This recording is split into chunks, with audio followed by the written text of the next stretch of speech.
अपने और आपके हर दिल अजीज कायद मियां मोहम्मद नवाज शरीफ साहब की सालगिरह का केक काटने के लिए और कायद आज़म मोहम्मद अली जिन्ना कि जिनका एक अजीम एहसान बड़े सगीर पाक और हिंद के मुसलमानों पे, जिन्होंने ये आलमी दुनिया पे उस वक्त साबित किया कि हम दो कौमें, हमारे दो नजरिए हैं, हम इकट्ठे नहीं रह सकते और मुसलमानों को आजादी के साथ जीने का हक हासिल है। और कायद आज़म मोहम्मद अली जिन्ना की मेहनतों काविशों से ही ये अमनी तौर पे मुमकिन हो सका कि आज हम इस मुमलकत खुदादाद में आजादी की सांस ले रहे हैं। मेरे भाइयों, मोहम्मद अली जिन्ना ने पाकिस्तान बनाया, उस वक्त कांग्रेस से अलहदगी इख्तियार करके मुस्लिम लीग बनाई और मुस्लिम लीग ने पाकिस्तान बनाया। मोहम्मद अली जिन्ना के बाद इस मुमलकत खुदादाद को उसी 25 दिसंबर को अल्लाह पाक ने एक ऐसा कायद अता किया कि जिससे पाकिस्तान को बचाया। तो जब मैं कहता हूं कि मुस्लिम लीग ने ही पाकिस्तान बनाया और मुस्लिम लीग ने ही पाकिस्तान बचाया, तो मैं कोई गलत नहीं कहता। मेरे भाइयों, अलहदगी या आजादी मोहम्मद अली जिन्ना ने दिलवाई, लेकिन उस आजादी को आज तक कायम रखने में सबसे बड़ा किरदार मेरे और आपके कायद मियां मोहम्मद नवाज शरीफ साहब का है। उसकी वजह कि अगर मियां नवाज शरीफ साहब उस वक्त अपने इक्तदार की खातिर, दुनियावी लालच की खातिर अमेरिका की गुलामी को तस्लीम कर लेते और भारत के मुकाबले में एटमी धमाके ना करते, क्लिंटन को यह ना कहते कि हम अपने पेटों पे पत्थर बांध लेंगे लेकिन हम अपनी आजादी को सल्ब नहीं होने देंगे, हम दुश्मन के सामने सर नहीं झुकाएंगे, तो मेरे भाइयों, शायद वो जो पाकिस्तान को धमकी दी जाती थी कि हम आपको तोरा बोरा बना देंगे, अब तक हम तोरा बोरा बन चुके होते। बड़ी हिम्मत की बात होती है, बड़ी जुर्रत और जज्बा चाहिए होता है। मेरे भाई, यहां किसी को आप इलाके का काउंसलर बना दें तो वो अपनी काउंसलरशिप को बचाने के लिए हर तरह के तरले करता है, यहां तक कि अपनी मुखालिफ जमात के एमपी एमएनए के पांव तक पकड़ने को तैयार हो जाता है कि मेरी काउंसलर ही बच जाए। यह आपने अमली तौर पे देखा 3 दिन पहले, वो जो बड़ी बढ़ के मारता था कि जुम्मे को मैं असेंबलियां तोड़ दूंगा, उसके अपने दोनों वजीर आला कॉम्प्रोमाइज कर गए। पंजाब का वजीर आला हाई कोर्ट में कॉम्प्रोमाइज कर गया। अगर इनमें जरा भी इखलाकियात होती तो वो वहां पे कहता कि नहीं, इमरान खान ने कह दिया असेंबलियां तोड़ने का, मेरी वजारत आला जाती है, जाए। अगर असेंबलियां तोड़ नहीं सकते तो पीटीआई और काफ लीग असेंबली से रिजाइन कर रही है, हम बाहर जा रहे हैं। 187 या 88 मेंबर वो क्लेम करते हैं। अगर 187-88 मेंबर, मैं खुद 2 दफा एमपीए रहा हूं, वजीर आला का मुशीर रहा हूं, पार्लिमानी सेक्रेटरी रहा हूं, मैं ये सारी सियासी जो पार्लिमान के दाव पेज है मैं समझता हूं। मुझे ये बताएं आप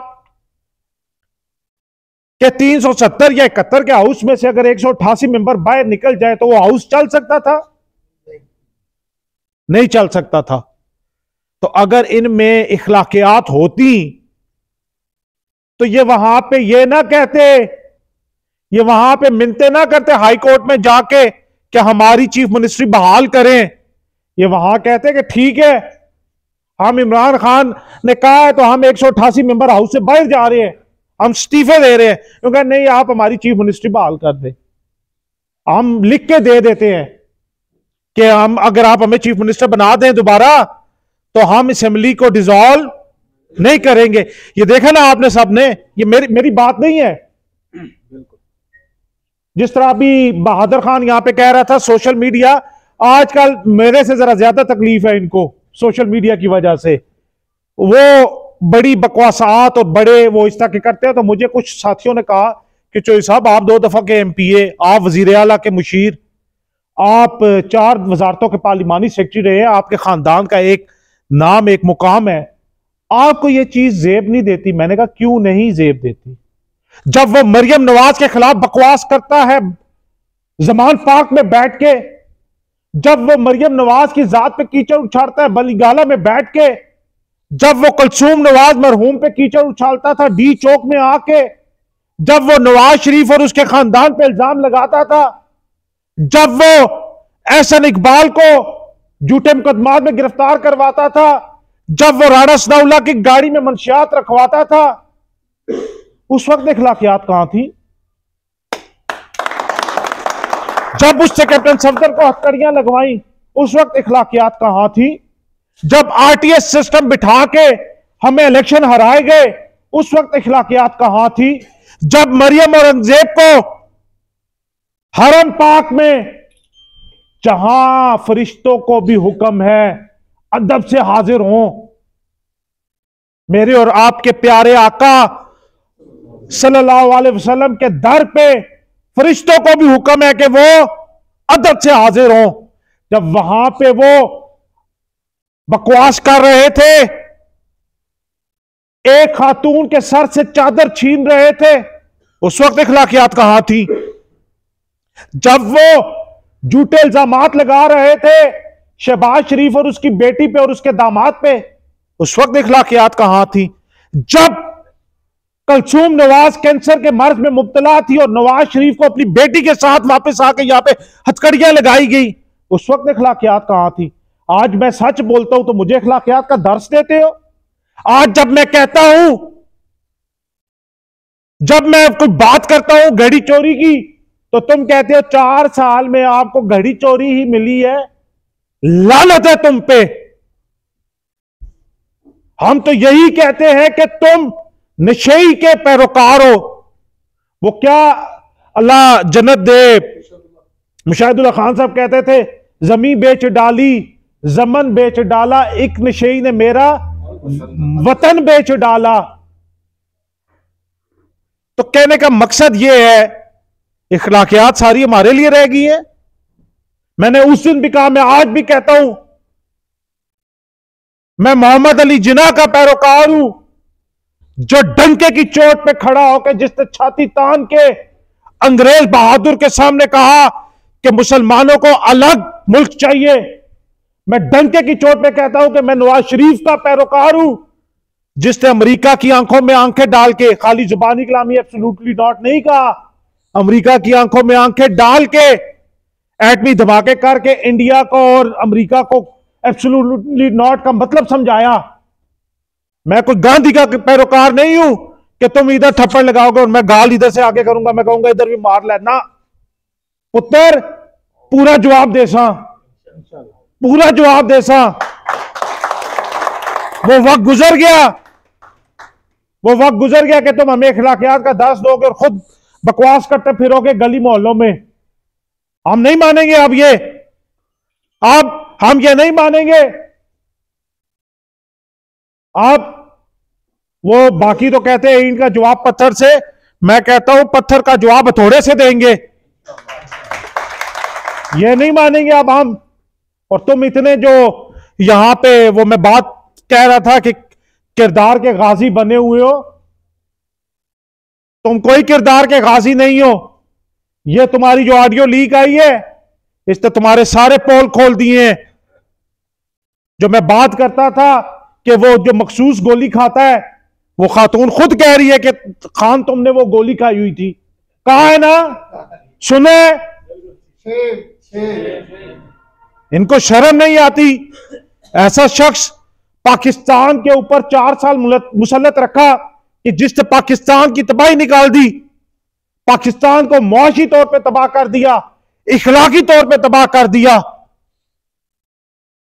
आज वो उसके जो धरनों में आके नाच रही होती है, वो कहती है आई विश कि इमरान खान मेरी मामा से शादी कर ले। तो उससे कहा कि तुम्हारा बाप, कहती है मेरे पापा माइंड नहीं करेंगे। लानत है तुम्हारी इखलाकियात पे।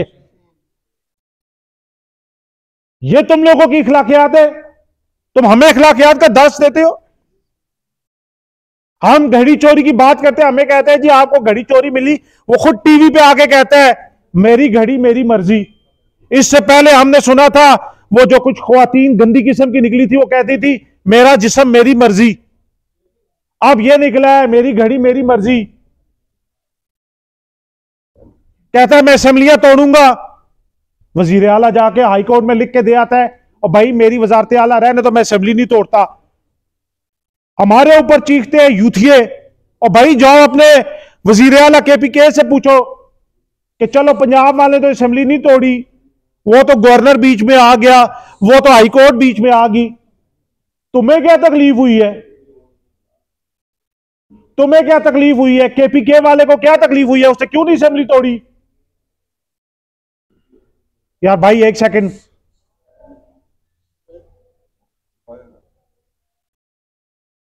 आप मुझे बताएं कि KPK वाले ने असेंबली क्यों नहीं तोड़ी?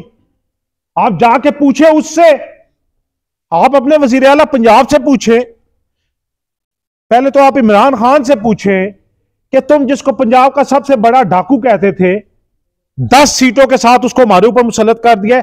10 में से भी 6 जो है वो चौधरी शुजात साहब के हाथ पे बैठ करके बैठे हुए हैं। ये जो उस दिन मीटिंग इन्होंने बुलाई, उसमें से 10 में से 6 MPA इनके आए नहीं, काफ लीग के अपने, इसीलिए तो इन्होंने इत्मीद का वोट नहीं लिया, क्योंकि इनके मदद ही नहीं पूरे हो रहे थे। अपने इनसे काफ लीग के बंदे पूरे नहीं हो रहे, PTI के सर पे राज कर रहे हैं। और PTI वाले जो कहते थे पंजाब का सबसे बड़ा डाकू, आज वो उसके पीछे पीछे चल रहे हैं, और उसने उनको वो क्या कहते हैं पंजाबी में ट्रक की बत्ती के पीछे लगाया हुआ है। मेरे भाइयों इस तरह नहीं चलेंगे मामला। और जैसा बहादुर खान ने कहा कि बिल्कुल परेशान होने की जरूरत भी नहीं है, मैं नहीं कहूंगा घबराना नहीं है, क्योंकि वो जो कहता था घबराना नहीं है, उसकी अपनी घबराहट बड़ी शिद्दत इख्तियार कर चुकी है इस वक्त। तो मैं ये नहीं कहूंगा घबराना नहीं है, वो उनके घबराने का वक्त हुआ है। आपने परेशान नहीं होना, इंशाअल्लाह ताला पाकिस्तान तरक्की करेगा, ताकि आमद सलामत रहेगा। बस सामने इस किस्म की जो साजिशें हैं, इनका डट का मुकाबला करना है। बिल्कुल कोई नहीं, बिल्कुल इस तरह कोई नहीं होता कि ये हमारे ऊपर चढ़ दौड़ेंगे और हम आगे से चुप करके बैठ जाएंगे। वो वक्त गुजर गया।